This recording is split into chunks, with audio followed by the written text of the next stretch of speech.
Allah the Almighty, Allahu Allah, protect me and guide me, Allahu Allah, oh, to your love and mercy, Allahu Allah, Ya Allah, don't deprive me, Allahu Allah, from beholding your beauty, Allahu Allah, oh my Lord, accept this plea, Allahu Allah.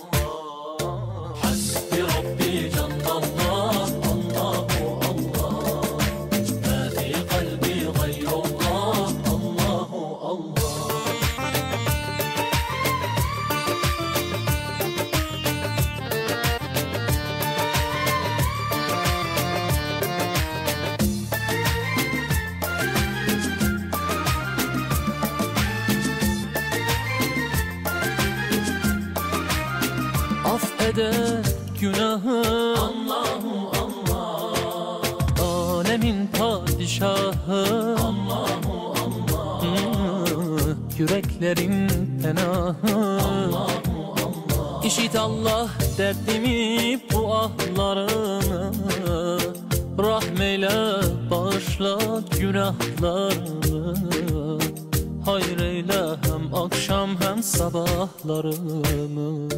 Hasbi Rabbi Cennet-Allah, Allahu Allah, ma fi kalbi gayrullah, Allahu Allah.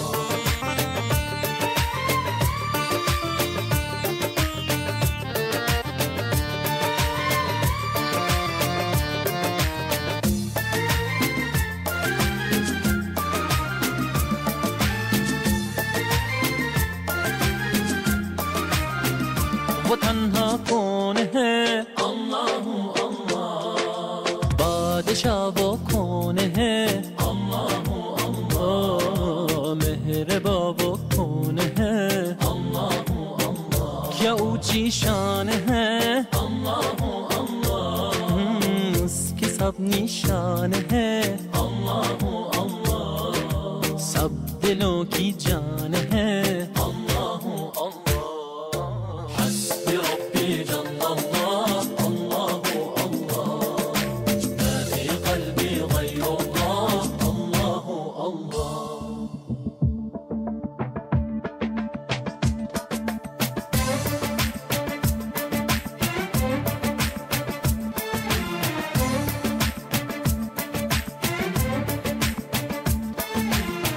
يا رب العالمين الله الله، صل على طه الأمين الله الله، في كل وقت وحين الله الله، املأ قلبي باليقين الله الله، ثبتني على هذا الدين الله الله، واغفر لي والمسلمين